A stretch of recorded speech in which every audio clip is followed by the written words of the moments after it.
Olá, pessoal. Bom dia, boa tarde, boa noite, dependendo do horário que vocês estiverem assistindo esse vídeo. Nós estamos na manhã de domingo, dia 1º de maio, fazendo a gravação do nosso encontro das 18 horas da Revista Espírita. Então, hoje, conforme combinado, nós falaremos sobre o espírito batedor de Bergnes-Zabern, que é o segundo artigo, e depois ainda continua, né? O Kardec vai utilizar, vai falar um pouco mais dele. Peço a você que apoie, conforme você está vendo aí na imagem, acessando a nossa página na aba assinatura. Para baixar os nossos slides, você vai também no mesmo endereço da nossa página e acessa a aba revista. Você nos acompanha nas redes sociais, a gente está no Facebook. E o nosso canal de diálogo é o faleconosco@institutorevelario.org.br. Tem aqui ao meu lado o Lauro Rodrigues. Bom dia, Laurinho, seja bem-vindo. Olá, Beto, que bom poder estar aqui mais uma vez. Obrigado pelo encontro, pela oportunidade. Pessoal, vamos conversar um pouquinho sobre esse artigo, que ele é muito importante, tanto é como o Beto colocou. Kardec vai mencioná-lo em várias ocasiões, inclusive vai dar ele como referência em O Livro dos Médiuns, a importância tal desse fenômeno. Então, é muito importante que a gente leia, releia e estude. Beto? Sem dúvida alguma, Laurinho, já deixar aqui para o pessoal a nossa... aqui, onde você está, isto, assinatura aqui, só para deixar rolando aí para o pessoal lembrar aí de fazer uma assinatura solidária conosco. Sem mais delongas, vamos para o nosso artigo, compartilhando aí com todos na tela e vamos lá, né? Então, aqui deixar o nosso apoio aí para o pessoal nos auxiliar. Bom, espírito batedor de Bergnes-Zabern, nós estamos no segundo artigo, já fizemos um encontro onde falamos uma boa parte daquilo que pensamos, daquilo que comentamos acerca dos fenômenos, né? Então vamos um pouquinho mais agora, eu farei as leituras e o Lauro fará os comentários. O espírito batedor de Bergnes-Zabern, segundo artigo. Extraímos as passagens seguintes de uma nova brochura alemã, publicada em 1853 pelo Sr. Blank, redator do jornal de Bergnes-Zabern, sobre o espírito batedor, de que falamos em nosso número do mês de maio. Os fenômenos extraordinários ali relatados, cuja autenticidade não poderia ser posta em dúvida, provam que, a esse respeito, nada podemos invejar da América. Notar-se-á nesse relato o cuidado minucioso com que os fatos foram observados. Seria desejável que, em casos semelhantes, se votasse a mesma atenção e a mesma prudência. Sabe-se hoje que os fenômenos desse gênero não resultam de um estado patológico, mas denotam sempre que aqueles em que se manifesta uma excessiva sensibilidade fácil de ser superexcitada. O estado patológico não é causa eficiente, mas pode ser-lhe consecutivo. A mania de experimentação em casos análogos, mais de uma vez, causou acidentes graves que não teriam ocorrido se tivesse deixado a natureza agir por si mesma. Em nossa instrução prática sobre as manifestações espíritas, se encontram os conselhos necessários para esse fim. Sigamos o Sr. Blank em seu relato. Lauro, queria apenas uma palavra sua acerca do estudo, e o Kardec deixou aqui sobre prudência, sobre sensibilidade das pessoas, superexcitação, e alguns incautos que dizem, há fenômenos acontecendo em meu lar, né? É prudente fazer um estudo e uma investigação dentro das instruções que o Kardec nos passou para ter prudência, para ter os sérios cuidados com isso, inclusive para tê-lo como se fosse verdade. Passo para você. Não é prudente como só não é prudente como é necessário, né, Beto? Então, se a pessoa está tendo ocorrências de fenômenos físicos, barulhos, pancadas, movimento de objetos, antes de aceitar o fenômeno antes de aceitar o ocorrido como fenômeno, primeiro busque estudá-lo, investigá-lo, e a partir, baseado nos estudos que é oferecido pelas obras de Allan Kardec, a gente consegue, então, com calma, paciência, com prudência, averiguar se o fenômeno é real ou não. Kardec deixa claro, olha, a possibilidade da existência do fenômeno, aqui no caso do espírito batedor, ele é real.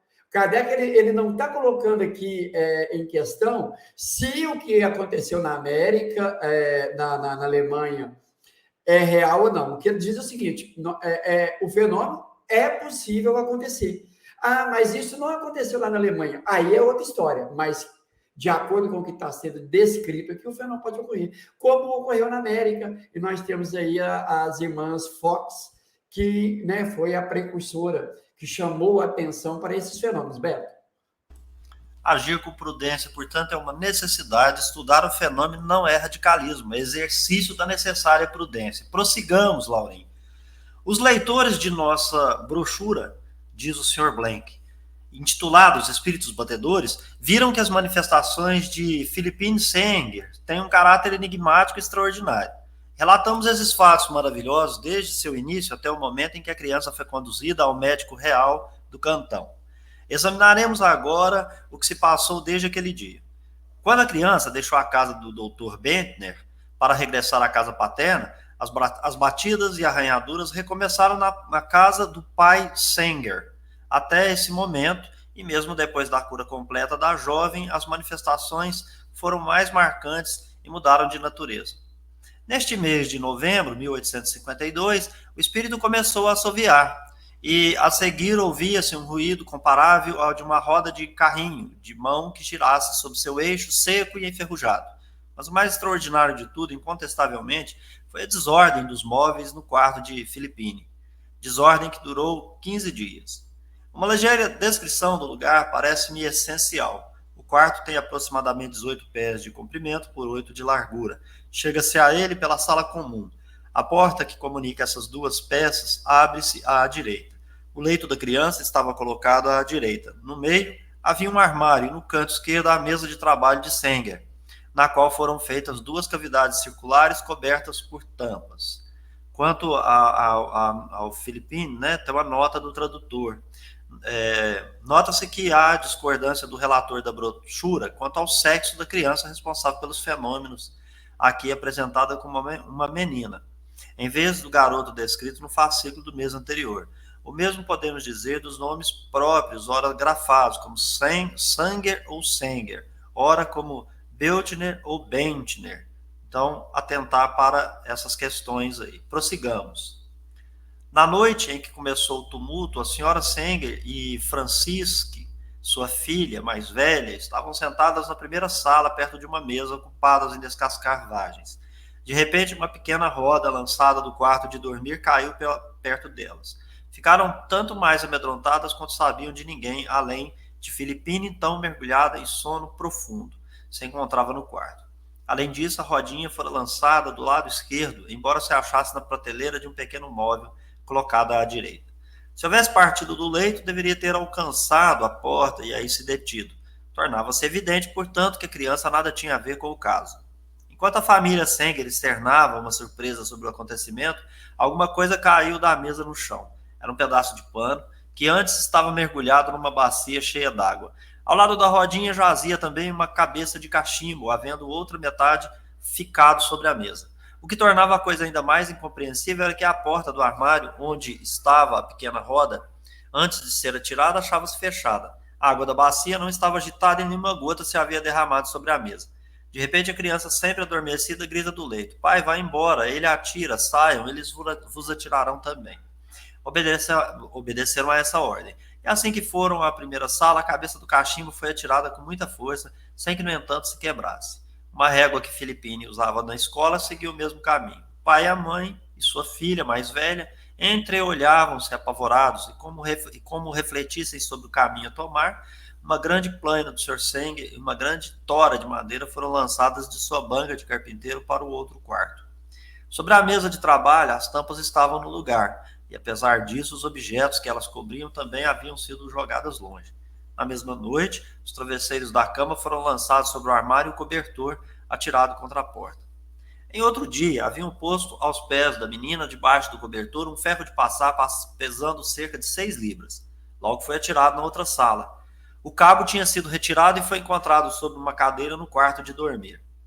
Fomos testemunhas de que cadeiras colocadas a cerca de 3 pés do leito foram derrubadas e as janelas abertas. embora antes estivessem fechadas e tão logo havíamos virado as costas para entrar na peça vizinha. Uma outra vez, 2 cadeiras foram levadas para cima da cama sem desarrumar as cobertas. No dia 7 de outubro, havia-se fechado firmemente a janela e estendido diante dela um lençol branco. Desde que deixamos o quarto, foram dados golpes redobrados e tão violentos que as pessoas que passavam pela rua fugiram espavoridas. Correram para o quarto, a janela estava aberta, o lençol jogado sobre o pequeno armário, ao lado, a coberta do leito e o travesseiro no chão, as cadeiras de pernas para o ar e a criança, em seu leito, protegido unicamente pela camisola. Durante 14 dias, a senhora Senck somente se ocupou de arrumar a cama. Uma vez, tinham deixado uma harmônica sobre uma cadeira. Sons fizeram-se ouvir, entrando precipitadamente no quarto. Encontraram a criança, como sempre, tranquilamente deitada em sua cama. O instrumento estava sobre a cadeira, mas não tocava mais. Uma noite, o Sr. Sanger saiu do quarto da filha quando recebeu nas costas a almofada de um assento. De outra vez, foi um par de chinelos velhos, sapatos que estavam debaixo do leito ou tamancos que lhe iam ao encontro. Muitas vezes também soprava a vela acesa colocada sobre a mesa do trabalho. As pancadas e as rachaduras alternavam-se com essa... e arranhaduras, alternavam-se com essa demonstração do mobiliário. O leito parecia se movimentar por mão invisível. A ordem de balançar a cama ou ninar a criança, o leito ia e vinha num e no outro sentido, com barulho. A ordem de alto ele parava. Nós, que presenciamos o fato, fomos afirmar que 4 homens que se sentaram na cama foram levantados também, sem poderem deter o seu movimento. Foram erguidos com o móvel. Ao fim de 14 dias, cessou a desordem dos móveis a essas manifestações. Também sucederam-se outras. É uma longa história, a gente vai contando um pouquinho. Aqui são vários fenômenos acontecidos, demonstrando aí, Lauro, uma certa agressão. E aí passar para você se você tem alguma avaliação por hora dessa parte da história contada.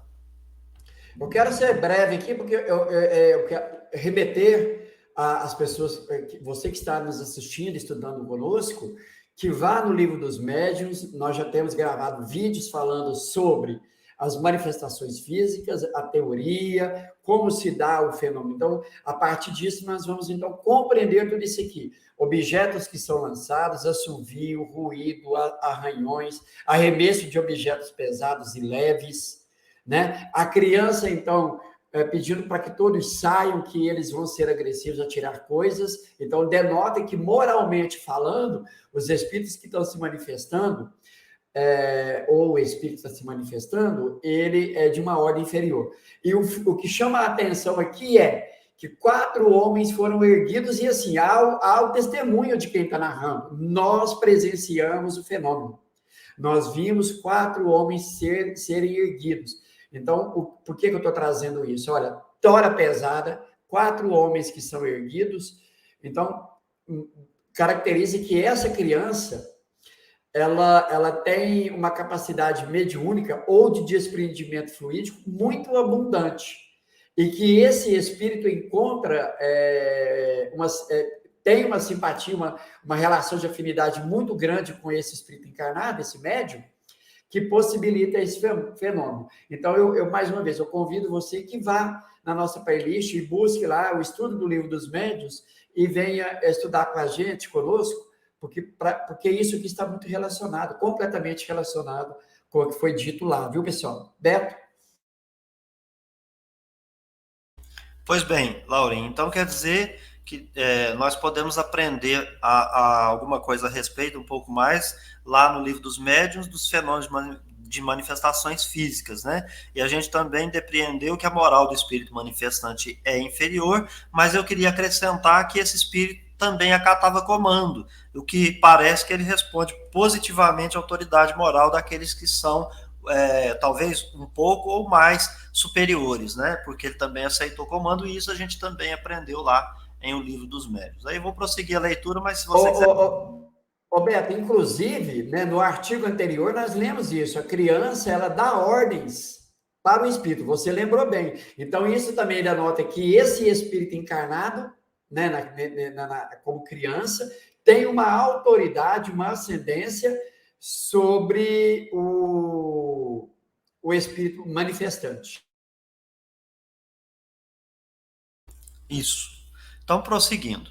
Na noite do dia 26 de outubro, se encontravam no quarto, dentre outras pessoas, o senhor Louis Sonnet, licenciado em Direito, e o capitão Simon, ambos de Wassenburg, assim como o senhor Siver, de Bergs-Laberne. Nesse momento, Philippine Senger encontrava-se mergulhado em sono magnético. Vamos à nota.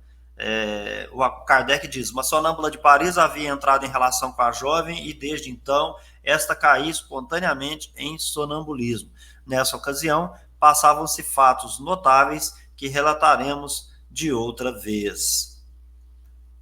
O senhor Siver apresentou-lhe um papel contendo cabelos para ver o que faria com eles. Ela abriu o papel sem, no entanto, pôr os cabelos à amostra, aplicou-os sobre as pálpebras fechadas e depois os afastou, como se quisesse examiná-los à distância. Gostaria muito de saber o que contém esse papel. São cabelos de uma dama que desconheço. Se ela quiser vir, que venha. Não posso convidá-la, já que não a conheço. As perguntas que lhe dirigiu o senhor Siver não respondeu, mas, tendo colocado o papel na palma da mão, que estendia e revirava, o papel ficou suspenso. Em seguida, o colocou na ponta do indicador e, com a mão, por bastante tempo, descreveu um semicírculo, dizendo: não caia. E o papel se manteve na ponta do dedo. Em seguida, a ordem de agora cai, ele se destacou sem que ela tivesse feito o menor movimento para determinar a queda. De repente, virando-se para o lado da parede, disse: agora quero pregar-te à parede. E aplicou o papel à parede, que ali ficou fixado em torno de 5 a 6 minutos, após o que o retirou. Um exame minucioso do papel e da parede não revelou qualquer causa de aderência. Acreditamos ser um dever informar que o quarto estava perfeitamente iluminado, o que nos possibilitava examinar completamente essas particularidades. Passar só para você, Lauren, porque eu queria que você comentasse essa questão aí de que para efeitos físicos, para examinar, para acontecer os fenômenos, tem que estar no escuro. Beto, não necessariamente, né?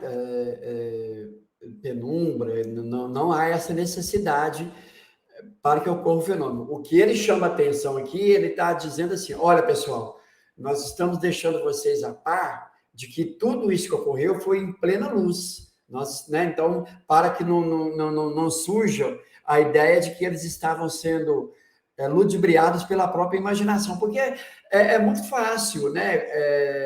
Na penumbra, ser enganado, ou aquela mente superexcitada crer em algo que de fato não aconteceu. E perceba novamente que o fenômeno ocorre pela ordem de alguém, né? Então ele dialoga, por exemplo, com a sonâmbula, essa sonâmbula dialoga com esse menino. Então tem todo o fenômeno de sonambulismo e os fenômenos de efeito físico, né? E também nós vamos sempre lembrar que a gente está estudando isso em O Livro dos Espíritos, o sonambulismo, e também essa questão dos fenômenos de efeito físico e da ascendência moral, que a gente já tem comentado muito. Então, Beto, pensar que o espírito vai se manifestar somente num lugar de penumbra, escuro, não.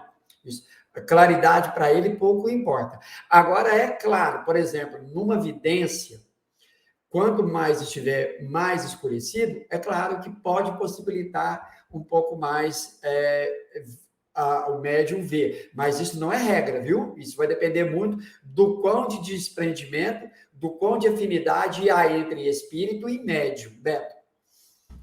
E lembrando, no estudo passado de Revista Espírita, ou de um outro encontro, salvo engano, no Livro dos Médiuns, a gente também compreendeu que, mas por que o espírito vem à meia-noite nessas casas assombradas e tal? Ele falou assim, porque as pessoas têm medo dessa hora, então ele quer se divertir e usa isso, né? Só lembrando essa questão. Prossigo então, Laurinho. Na noite seguinte, deram-lhe os objetos, chaves, moedas, cigarreiras, anéis de ouro e de prata. Todos, sem exceção, ficavam suspensos na sua mão. Notaram que a prata aderia a ela mais facilmente que as outras substâncias, pois tiveram dificuldade em lhe retirar as moedas e essa operação causou-lhe dor. Um dos fatos mais curiosos desse gênero foi o seguinte: sábado, 11 de novembro, o oficial que estava presente lhe deu seu sabre com o tiracolo, pesando ao todo 4 libras. Conforme verificação feita, o conjunto ficou suspenso pelo dedo do médium, balançando-se por bastante tempo. O que não é menos singular é que todos os objetos, qualquer que fosse a matéria que eram feitos, também ficavam suspensos. Essa propriedade magnética comunicava-se pelo simples contato das mãos das pessoas suscetíveis da transmissão do fluido. Disso, tivemos vários exemplos. Um capitão, o senhor Cavaleiro de Zentner, então servindo na guarnição de Berns-Zabern, testemunha desses fenômenos, teve a ideia de pôr uma bússola perto da menina, para observar suas variações. Na primeira tentativa, a agulha desviou-se 15 graus, permanecendo imóvel nas seguintes, embora a criança a segurasse em uma das mãos e a acariciasse com a outra. Essa experiência provou que esses fenômenos não poderiam ser explicados pela ação do fluido mineral, até porque a atração magnética não se exerce indiferentemente sobre todos os corpos. Habitualmente, quando a pequena sonâmbula se dispunha a iniciar suas sessões, chamava ao quarto todas as pessoas que lá se encontravam. Simplesmente diziam, vinde, vinde, ou então, dai, dai. Muitas vezes, só se tranquilizava quando todas as pessoas, sem exceção, estavam perto de sua cama. Então, pedia, com diligência impaciência, um objeto qualquer. Então, logo lhe era dado, ligava-se os seus dedos. Frequentemente, acontecia que 10, 12 ou mais pessoas estavam presentes e cada um lhe apresentava vários objetos. Durante a sessão, não permitia que tomassem nenhum deles. Parecia, sobretudo, preferir os relógios. Abria-os com grande habilidade. Examinava o movimento, fechava-os e depois colocava perto de si para cuidar de outra coisa. Ao final, devolvia a cada um que lhe haviam confiado. Examinava os objetos com os olhos fechados e jamais se enganava de proprietário. Se alguém estendesse a mão para tomar o que não lhe pertencia, ela o repelia. Como explicar essa distribuição múltipla e sem erros a tão grande número de pessoas? Em vão, tentaram fazer o mesmo com os olhos abertos. Terminada a sessão e retirados os estranhos, as pancadas e arranhaduras, momentaneamente interrompidas, recomeçaram. É preciso acrescentar que a criança não queria que ninguém ficasse ao pé de sua cama, perto do armário, o que entre os dois móveis deixava um espaço de aproximadamente um pé. Se alguém aí se interpusesse, com um gesto os afastava. E se recusassem, demonstrava grande inquietude, ordenando com gestos imperiais que deixassem o lugar. Uma vez ela exortou os assistentes a jamais ocuparem o local proibido, porque não queria que acontecesse problema com ninguém. Era tão positiva essa advertência que ninguém a esqueceu daí por diante. Então, antes de passar para o próximo, Laurinha, se você quiser comentar, porque agora a menina é uma sonâmbula, né? Médium sonâmbula, e parece que tem muita coisa ali que é próprio dela, né? De mediunidade dela. Né? Então tem que separar um fenômeno do outro, né? Quando é causa do espírito, quando é causa do sonambulismo. Passo para você. Isso, Beto. E lembrando bem que no primeiro artigo se refere a uma criança, um menino, e agora uma menina. Então há essa divergência, mas isso não vem ao caso. O que vem ao caso, que é importante aqui, o fundo, né? É que existe duas situações, e o Beto destacou bem. Primeiro, a criança é sonâmbula. Isso aí nós já sabíamos desde o primeiro estudo. Só que agora, essa criança agora está usando a sua capacidade de sonambulismo, ou seja, as faculdades da alma para poder interagir com as pessoas. Então, ela pega aquele monte de objetos de várias e várias pessoas, examina-os, né? E há aí uma força magnética que a gente vai se reportar a quem? Sr. Home. Sr. Home, quando criança, ele desejava um brinquedo, ele estendia a mão, levava a mão em direção ao brinquedo, o brinquedo vinha até ele. Então, é uma faculdade exclusiva da alma, ou, se queiram assim dizer, né, uma possibilidade fisiológica que o corpo físico permite que ocorra. Então, e por isso ela tinha até alguma atração, por exemplo, por metais ou alguma coisa, com muito mais força, que isso também a gente consegue compreender que é natural isso ocorrer. Não tem nada aqui extraordinário. Mas aí, então, nós temos a sonâmbula, e ela como sonâmbulo, vamos lembrar, um sonâmbulo, ele consegue olhar pela parede, entre a parede, por trás da parede, ele consegue olhar o corpo e diagnosticar uma doença, ele consegue ver a distância, ouvir a distância, enfim, a capacidade da alma, a faculdade da alma, o sonâmbulo tem, porque ele está bem emancipado do corpo. Perfeito até aí? Então, quando ela olhava o objeto e ela conseguia distribuir, devolver os objetos para as pessoas certas, de olhos fechados, é porque ela estava fazendo o que ela estava fazendo é com a sua faculdade de alma, não como uma pessoa em vigília, acordada. Por isso que ela conseguia entregar os objetos para as pessoas certinhas, dizer de quem que é, o que é, enfim. Enquanto que acordada ela não faria. E o segundo, interrompeu o fenômeno. Ela abriu os olhos e interrompeu o fenômeno. Começava os movimentos, o fenômeno de efeito físico. Por quê? Porque agora eram os espíritos, ou o espírito, usando dos fluidos dela para manifestação. Beto? Muito bem. Tem uma questão lá no Livro dos Espíritos, né, que é a 266, e tem outras questões também que tratam da faculdade dos espíritos. E é só lembrando, né, quando o espírito está liberto da matéria, está emancipado, ele muda um pouco a sua forma de pensar, e também tem uma questão, né, as suas faculdades são potencializadas. Então é por isso que a gente está percebendo que a memória, né, que é do espírito, ela fica mais aguçada, bem interessante isso. E a gente vê que algumas pessoas que quando encarnadas têm uma memória robusta, uma memória diferenciada das outras pessoas para gravar uma série de questões, também, ao meu modo de ver, denota já uma superioridade no uso dessa faculdade já como encarnado, ou seja, a matéria não oblitera essa faculdade do espírito, né? Então ele já alcançou um pouquinho aí.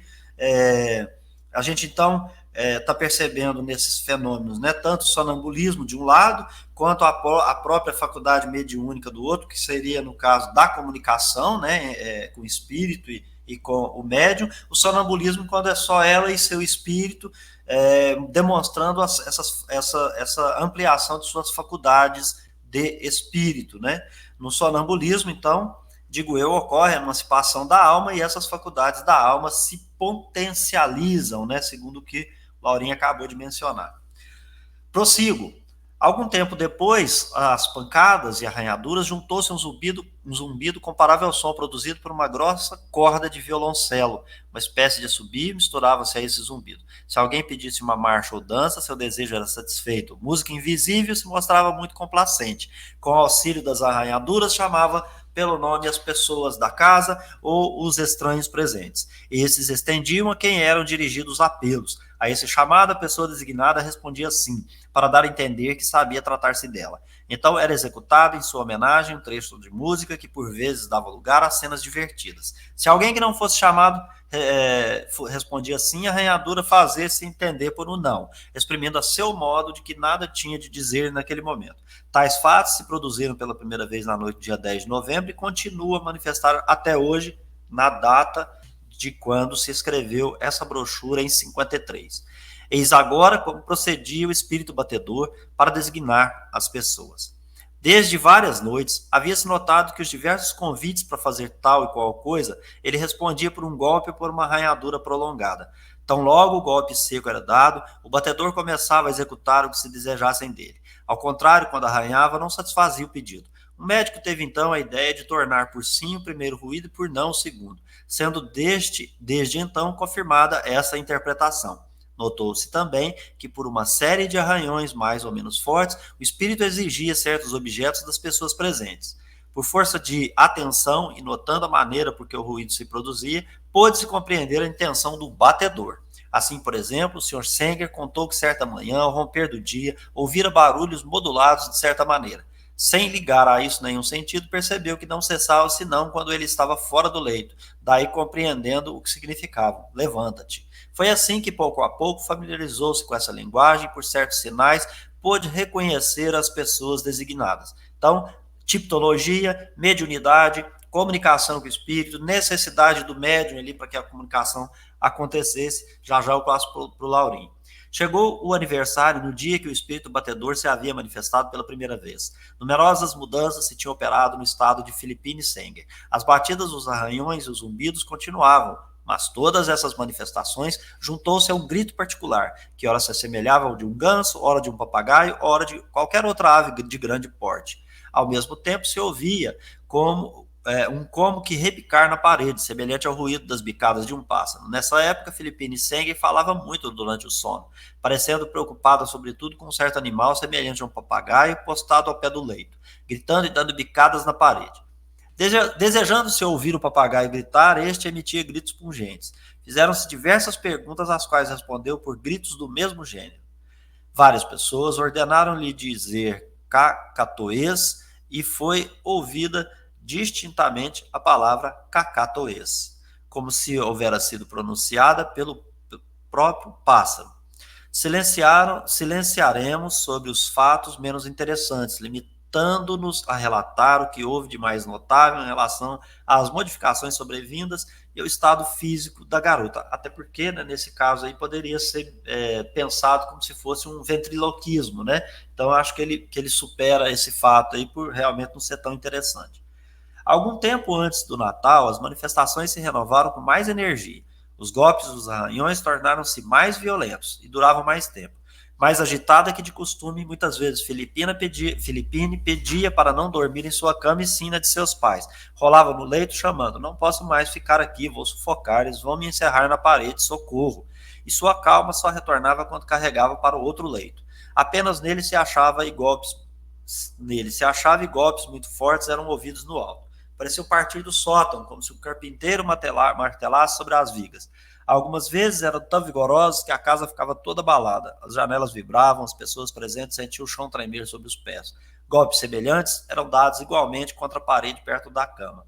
As perguntas formuladas, as mesmas pancadas, respondiam como ordinariamente, alternando-se sempre com as arranhaduras. Não menos curiosos, os fatos que se seguem reproduziram-se muitas vezes. Quando todo o ruído havia cessado e a menina repousava tranquilamente em seu pequeno leito, viram-na muitas vezes prostrar-se e unir as mãos, mantendo fechados os olhos. Depois virava a cabeça para todos os lados, ora à direita, ora à esquerda, como se algo extraordinário atraísse sua atenção. Um amável sorriso corria-lhe então sobre os lábios, disse-ia que se dirigia a alguém. Estendia as mãos e, por esse gesto, compreendia que apertaria as mãos de alguns amigos ou conhecidos. Viram-na também, depois de tais cenas, retomar sua primeira atitude suplicante, unindo novamente as mãos e curvando a cabeça até tocar o cobertor. Após o que se endireitava e derramava lágrimas. Então, suspirava e parecia orar com fervor. Nesses momentos, sua fisionomia se transformava, ficava pálida e adquiria a expressão de uma mulher de 24 a 25 anos. Muitas vezes, esse estado durava mais de meia hora, durante o qual só exclamava: as batidas dos arranhões, os zumbidos e os gritos cessavam até o momento do despertar. Então, o batedor novamente se fazia ouvir, procurando executar áreas alegres de modo a dissipar a impressão penosa deixada na assistência. Ao despertar, a criança estava muito abatida, podia apenas levantar os braços e os objetos que lhe eram apresentados não ficavam mais suspensos em seus dedos, Laurinho. Houve aí, né, pelo o excessivo exercício da mediunidade, houve um desgaste, né, um desprendimento muito grande de fluido a ponto de causar uma fadiga nessa criança. Agora, o que também me chamou a atenção, e talvez o Beto possa ter identificado também, é que houve um fenômeno de transformação, né? Ela ficou com uma aparência de uma mulher mais velha, isso durou cerca de meia hora. Transfiguração. E isso durou cerca de meia hora, né? Então percebam que o espírito estava usando toda a capacidade mediúnica dessa criança a ponto de causar essa fadiga. E isso começou a perceber, olha, no início, quem leu o primeiro artigo vai ver que a criança dormia. Então, dormindo, dialogava com o espírito, dava ordens. O processo, ele foi andando, ele foi evoluindo tanto, que, por resto, agora a criança andava, conversava, movia a cabeça de um lado para o outro, rezava, transfigurava. Então, foi cada vez mais se tornando mais penoso para a criança. E aqui, mais uma vez, denota o estado de elevação inferior do espírito ainda comunicante. Beto? Perfeito, Laurinho. Prossigo. Curiosos em conhecer o que ela havia experimentado, interrogaram-na várias vezes. Somente após reiterados pedidos foi que decidiu-se a contar que havia visto conduzirem e crucificarem o Cristo no Gólgota. Que a dor das santas mulheres prostradas ao pé da cruz e a crucificação lhe haviam produzido uma impressão impossível de descrever. Também tinha visto uma porção de mulheres e de virgens vestidas de negros e pessoas jovens em longas roupas brancas, percorrendo em procissão as ruas de uma bela cidade. Finalmente foi conduzido a uma vasta igreja onde assistiu a um serviço fúnebre. Em pouco tempo, o estado de Philippine Sec se alterou de modo a causar inquietação sobre sua saúde, porque estando acordada, divagava e sonhava em voz alta. Não reconhecia os pais, nem a irmã, nem qualquer outra pessoa, vindo esse estado agravar-se mais ainda por uma completa surdez que persistiu durante 15 dias. Não podemos silenciar sobre o que se passou nesse lapso de tempo. A surdez de Philippine manifestou-se de meio-dia às 3 horas, ela mesma declarando que ficaria surda durante um certo tempo e que cairia doente. O que há de singular é que por vezes recuperava a audição durante cerca de meia hora, com o que se mostrava feliz. Ela própria predizia o momento que a surdez se manifestaria e desapareceria. Uma vez, entre outras, anunciou que à noite, às 8h30, ouviria claramente durante uma meia hora. Com efeito, a hora predita voltou a ouvir e isso durou até às 9 horas. Laurinho, aqui é aquilo que a gente estudou sobre o espírito poder predizer alguma coisa acerca do futuro algumas vezes. Passo para você.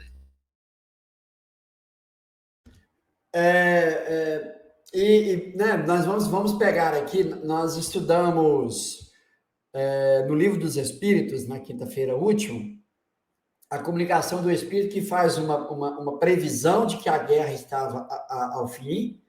E quando Kardec pergunta, mas foi você quem? Ele falou, não, me disseram. Beto, eu, Lauro, vou dar minha opinião nesse artigo aqui. Eu acredito que essa criança, esse espírito encarnado, é alvo de um processo obsessivo e que, é claro, que os bons espíritos permitem que isso ocorra, porque, de certa forma, vai ajudar em questões morais da criança e também da família. E aí eu penso que é nesse sentido que esses bons espíritos vão dizendo para o espírito obsessor, se for o caso aqui, olha, ela vai perder a audição tal e tal hora, diz para ela. Eu acredito que seja isso, essa predição não parte do espírito, que se é um espírito de ordem inferior, ele não tem essa capacidade. Então, eu entendo ser um espírito com conhecimento de causa que dita o fenômeno que vai ocorrer para o espírito transmitir para a jovem, viu, Beto? E deu a entender aqui, Laurinho, pela figura que ela contou, que foi levada a um certo tempo da história, tendo visto alguns fatos, presenciado alguns fatos, depois foi levado para a igreja, que pode ser, sim, de fato, um processo obsessivo, porque denota culpa, né? Só que o que eu gostaria de deixar claro é para a gente não fixar a ideia de que tá vendo, olha lá, tá pagando porque tacou pedra na cruz. Isso aí não é legal, não. Aqui a gente pode analisar o fenômeno de um modo com prudência, com racionalidade, né? E assim, fazendo assim as conjecturas possíveis, mas sem a gente ir para outro caminho que não nos levaria à compreensão verdadeira do fenômeno, né? Prossigo, então, após a sua fala. Não, Beto, eu penso também aqui que essas visões que ela tinha, que ela tinha de lugares, das virgens, de igrejas, são criações fluídicas, que ela é envolvida nessas criações, que é a vontade do espírito comunicante, para causar um impacto nessa criança, nesse espírito encarnado. E impactos que estavam agindo de forma muito negativa, a ponto dessa criança estar cada vez mais perdendo a sua saúde, né, Beto? Sem dúvida nenhuma. E aí já começou, a gente não pode começar a pensar assim, isso aqui tem trabalho de bom espírito aqui, não. A gente já percebeu que o espírito é imperfeito, né, que ele tem a sua inferioridade, imperfeito não é a palavra, mas que ele já se demonstrou inferior, então agora está prejudicando, né, tanto que oscila no prejuízo, depois uma certa alegria, depois doença, então é bem complexo aí o processo e, a meu sentir também, denota processo obsessivo. Vamos prosseguir então, Laurinho? Durante a surdez, seus traços se modificavam. Seu rosto adquiria uma expressão de estupidez que perdia tão logo retornava ao estado normal. Nada então causava impressão sobre ela. Ficava sentada olhando as pessoas presentes fixamente e sem as reconhecer. Ninguém se podia fazer compreender a não ser por sinais, aos quais, em geral, não respondia, limitando-se a fitar os olhos sobre o que lhe dirigiam a palavra. Aqui abro só um parênteses para dizer, olha o quanto está obliterando os sentidos dessa criança, ou seja, né, ela está perdendo o controle do próprio corpo físico. Uma vez, agarrou pelo braço, de repente, uma das pessoas presentes lhe disse, empurrando, quem és, pois, nessa situação, permanecia às vezes por mais de meia hora e meia imobilizada na cama. Seus olhos mantinham-se semi-abertos e parados num ponto qualquer. De vez em quando, giravam à direita e à esquerda, voltando depois ao mesmo lugar. Toda a sensibilidade parecia então embotada. O pulso apenas batia e quando lhe colocava uma lâmpada diante dos olhos não fazia nenhum movimento, dir-se-ia morta, né? Aqui denotando algumas questões que nos induzem a pensar também quando você encontra uma pessoa esquizofrênica, por exemplo. Então, tudo é preciso ser investigado, né, Lauren? Para poder auxiliar da melhor maneira possível. Aí prossigo. Durante a surdez, numa noite em que se achava deitada, aconteceu perder uma lousa e um giz. Escrevendo em seguida, às 11 horas falarei alguma coisa, mas exijo que permaneçam quietos e em silêncio, e silenciosos. Depois dessa palavra, acrescentou 5 sinais semelhantes à escrita latina, mas que nenhum dos assistentes pôde decifrar. Foi escrito na lousa que ninguém compreendia aqueles sinais. Em resposta a essa observação, ela escreveu: não é que não possais ler. E mais embaixo, não é alemão, é uma língua estrangeira. Em seguida, virando a lousa, escreveu do outro lado: Francisque, sua irmã mais velha, sentar-se-á à mesa e escreverá o que eu ditar. Fez acompanhar essas palavras de 5 sinais semelhantes aos primeiros e entregou a lousa, notando que tais sinais ainda não eram compreendidos. Pediu de volta a lousa e editou. São ordens particulares. Um pouco antes das 11 horas, disse: ficai tranquilos que todos se sentem e prestem atenção. E ao bater em 11 horas, virou-se em seu leito e entrou em sono magnético habitual. Alguns instantes mais tarde, pôs-se a falar sem interrupção durante cerca de meia hora. Entre outras coisas, declarou que durante o ano em curso produzir-se-iam fatos que ninguém compreenderia e que todas as tentativas feitas para explicar seriam infrutíferas. Durante a surdez da jovem Sanger, a desordem dos móveis, a abertura inexplicada das janelas e a extinção das luzes colocadas na mesa de trabalho repetiram-se várias vezes. Certa noite aconteceu que 2 bonés que estavam pendurados em um cabide do quarto de dormir foram atirados sobre a mesa do outro quarto, derrubando uma xícara cheia de leite que se esparramou pelo chão. As batidas contra o leito eram tão violentas que deslocaram de seu lugar. Algumas vezes foi mesmo desmontado ruidosamente sem que as pancadas se fizessem ouvir. Como houvessem ainda pessoas incrédulas ou que atribuíam essas singularidades a uma brincadeira de criança, que segundo elas batia ou arranhava com os pés ou com as mãos, se bem tivessem os fatos sido constatados por mais de 100 testemunhas e que fora verificado que a mocinha tinha os braços estendidos sobre a coberta enquanto se produziam os ruídos, o capitão Zentner imaginou um meio de os convencer. Mandou trazer da caserna 2 cobertores muito grossos, os quais foram postos um sobre o outro, e ambos envolveram o chão e os lençóis da cama. Eram felpudos de tal sorte que neles seria impossível produzir o mais leve ruído por um simples atrito. Vestindo uma simples camisa e uma camisola de dormir, Filipina foi colocada sobre os cobertores apenas acomodada. As arranhaduras, os golpes se produziram como antes, ora na madeira do leito, ora no armário vizinho, conforme o desejo que era manifestado.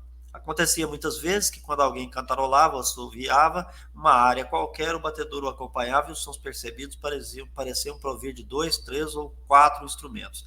Ao mesmo tempo se ouvia arranhar, bater, assoviar, retumbar, conforme o ritmo da área cantada.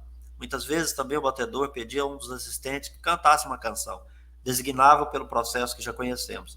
E quando a pessoa compreendia que era a si mesma que o espírito se dirigia, perguntava por sua vez se devia cantar tal ou qual área. Respondia-se-lhe por sim ou não. Ao cantar a área indicada, um acompanhamento de zumbidos e assovios fazia-se ouvir perfeitamente no compasso. Depois de uma música alegre, frequentemente o espírito pediu o hino, Grande Deus, nós te louvamos, ou a canção de Napoleão I.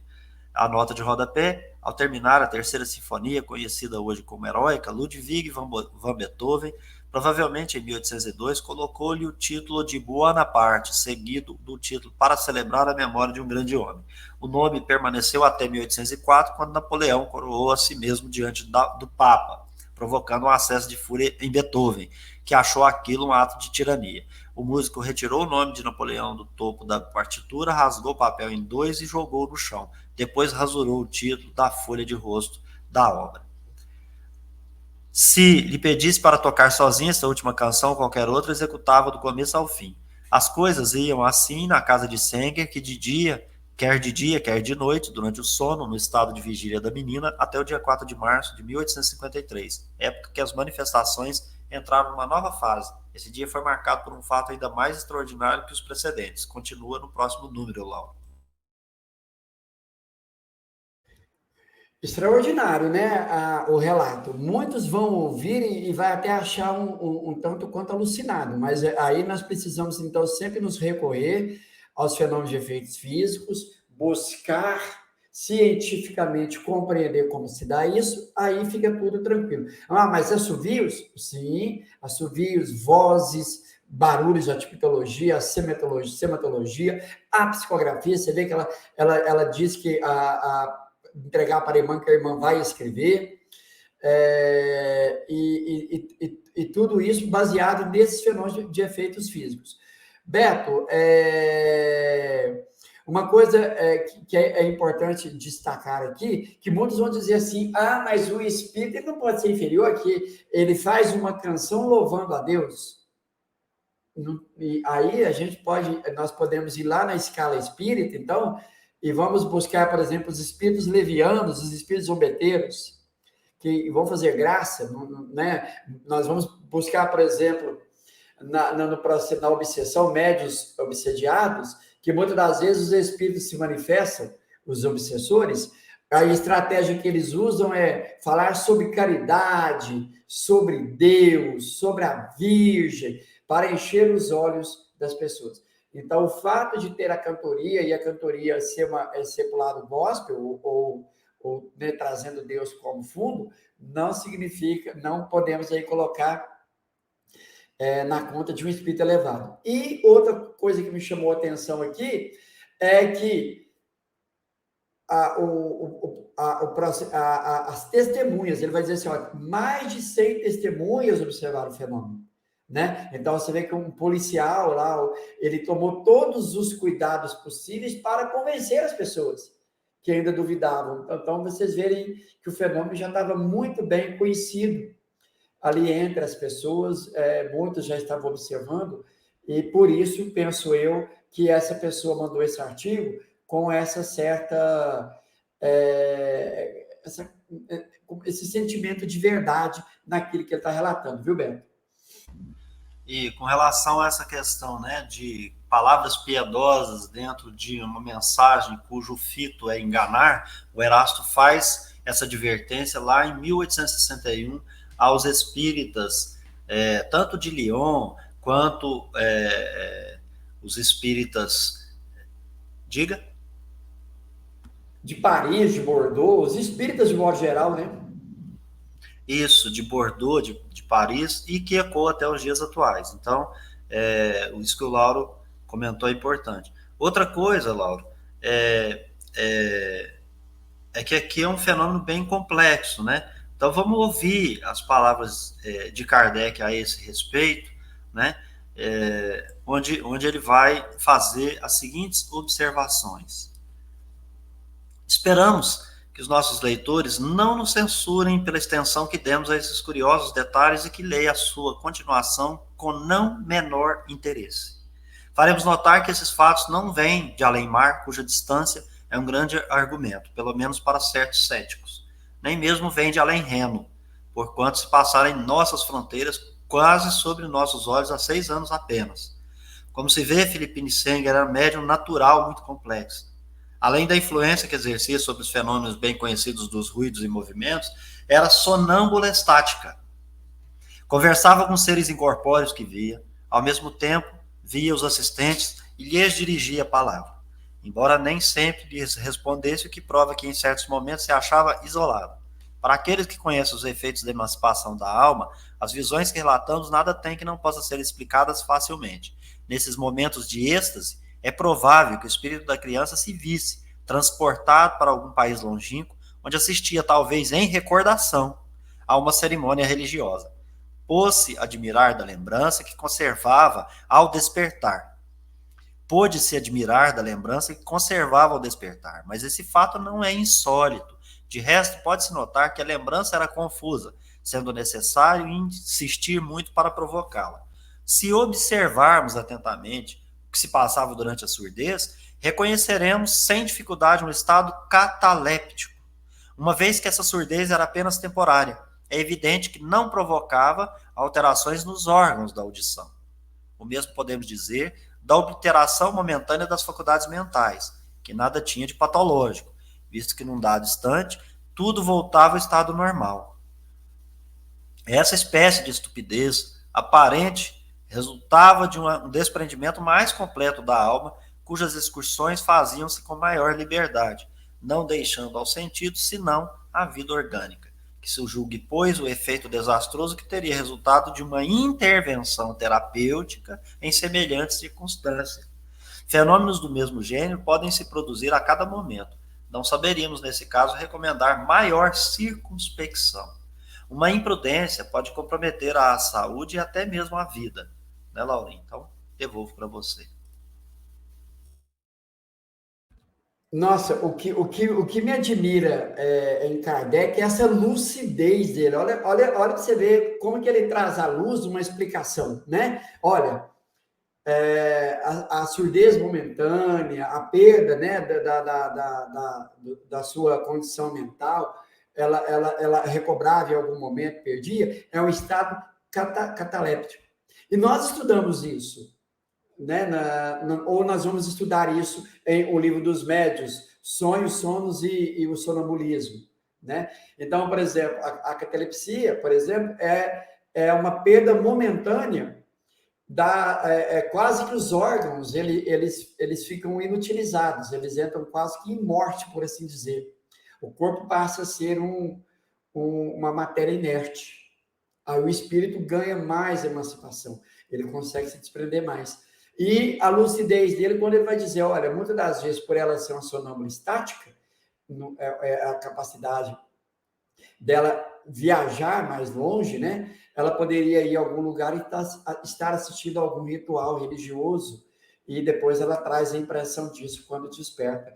Beto, para mim ficou assim, claro, tem que se estudar muito isso, mas a gente pegando, então, a questão, o sonâmbulo, quanto mais o sonâmbulo ele desenvolve essa faculdade, mais o seu corpo vai ficando cataléptico, porque é a partir daí que ele consegue ter uma ação maior como espírito, né? Ou como alma desprendida do corpo. Então, aí alguém pode dizer, mas ela estava meio acordada, ela estava acordada aos nossos olhos, olhando, mas em verdade ela estava no estado sonambúlico. Então ela ficava meio abobada, ela não ouvia, não porque ela estava em vigília, mas porque ela já estava emancipada, só que, né, não se compreendia isso. E Kardec traz, ao meu sentir, a luz, ou vou poder dizer assim, pega o lampião e coloca em cima do alqueire, né? Porque, para mim, eu tinha uma ideia, agora eu já tenho uma outra também aí, viu, Beto? Não, perfeito. E quando o Kardec termina, né, ele encerra com a análise do fenômeno, ele fala assim, olha, a gente colocou em minúcias para fins de vocês poderem meditar sobre o tema. E aí, muita gente chega a dizer assim, mas vocês estudando isso, vocês estão ficando radicais demais. Tudo para vocês agora é Kardec primeiro. Mas o próprio Kardec falou que ia evoluir. Então a gente também precisa estudar outras obras. A gente teve um encontro que uma das pessoas disseram assim, Laurinha, entre as obras do Espiritismo, né, nós tivemos tal frase que é atribuída o XYZ. Você fez um comentário, você falou assim, busquem tal expressão no Espiritismo, veja se vocês encontram. Aí alguém te respondeu que isso seria encontrado em obra mediúnica. E as pessoas não conseguem entender que a obra mediúnica ela é obra mediúnica. Ela não é obra espírita. A obra espírita é que compõe as obras fundamentais do Espiritismo que emanaram de uma fonte, origem, espíritos superiores organizadas por Kardec. Mas isso é radicalismo. Leia esse texto dessa revista, vocês vão perceber o quanto nós estamos na infância ainda para caminhar na análise dos fenômenos. Então a gente não pode ir para a obra mediúnica sem ter a base que sustente a nossa análise, a nossa interpretação. Então, de fato, gente, vocês vão ver muitas expressões nessas obras mediúnicas, de que médium for, não interessa. De que médium for, não interessa. Mas precisa ter consciência de que a expressão ela será doutrinária se ela estiver nas obras fundamentais. Porque de lá para cá, gente, A gente não tem doutrina espírita, não tem princípio espírita, porque diz o Kardec e o Erasto, a unidade do espiritismo, a força do espiritismo está na unidade dos seus princípios, né? Então, e onde estão esses princípios? Tá fora, tá na obra mediúnica. Desculpe, gente, não está. As obras estão estudando junto conosco. É um grupo de estudo. A diferença é que, às vezes, o espírito, ele está usando um médium e ele está estudando com a gente a partir do plano espiritual. Mas ele está estudando. Tanto que, quando tratou-se de um fenômeno, que o Kardec tem um texto, que ele fala, olha, é assim, assim, assim, perguntaram para o espírito, mas você não está destoando de Kardec? Ele falou assim, não, filtro que foi ruim. Espera aí que eu vou consertar. Eu estou falando a partir de uma experiência própria, de uma opinião pessoal, estou analisando o fenômeno. Eu estou junto com o Kardec. Então tem que ter esse cuidado aí. Eu queria só esse comentário que distou um pouquinho, para chamar a atenção, Rony, que estudar não é radicalismo, gente. Estudar é prudência. Estudar é aprender. Olha como é que nós podemos olhar para esses fenômenos e ter uma ideia assim, não vai segregando a pessoa lá no hospital de loucos, ou vai ministrando remédios tarja preta já à torta e à direita, e mais, a casa espírita tem a oportunidade de acolher, não achando que é mais um doido que está chegando ali, ou que tudo é mediunidade. Não, o Kardec sabe que ele tem mediunidade, tem sonambulismo, tem uma variedade de faculdades mediúnicas expressadas na criança, né? Então, ele observa tudo. Acho que caberia a nós a gente fazer como Kardec. Laurinho, me estendi demais. Encontro você no próximo vídeo. A todos que participarem conosco aqui, assistindo esse vídeo, que, repito, foi gravado na manhã do dia 1º de maio de 2022, e nós vamos apresentá-lo em gravação às 18 horas. Fique com Deus. Eu encontro você, Lauro, e vocês no próximo vídeo na companhia dos bons espíritos. Obrigado, Beto. E eu faço das suas palavras as minhas.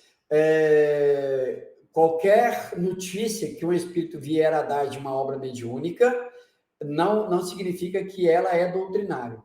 Ele só será doutrinário se, comparando com as obras fundamentais, todas as obras de Allan Kardec, estiverem em acordo com os princípios lá estabelecidos. Estão? Então, nós podemos aceitar que aquilo que o espírito está trazendo está condizente com os princípios. Não, é coisa nova, então nova não existe. Não existe novo no espiritismo, porque nós não temos o controle universal dos ensinos dos espíritos nos nossos tempos. O que há é opinião pessoal do espírito ou opinião pessoal do médium, e digo mais ainda, opinião pessoal do pesquisador, do estudioso, dê o nome como quiserem dizer, palestrante, mas não está baseado no controle, pautado no controle universal dos ensinos dos espíritos. Então, logo, não pode ser aceito como princípio. Pessoal, isso é muito sério, mas infelizmente é verdade. Queria eu poder dizer o contrário, mas não posso, que seria leviano, eu estaria indo contra a doutrina espírita, eu estaria indo em contramão aos princípios da doutrina espírita, e aí não faz sentido estar estudando todas as obras de Allan Kardec, não é verdade, pessoal? Beto, obrigado a todos vocês você que está nos assistindo agora, e amanhã, segunda-feira, temos um encontro marcado com o estudo continuado da obra O Evangelho segundo o Espiritismo. Então, nos vemos amanhã para o estudo dessa obra. Obrigado, pessoal, a todos. Fiquem com Deus, que os bons espíritos possam estar sempre conosco.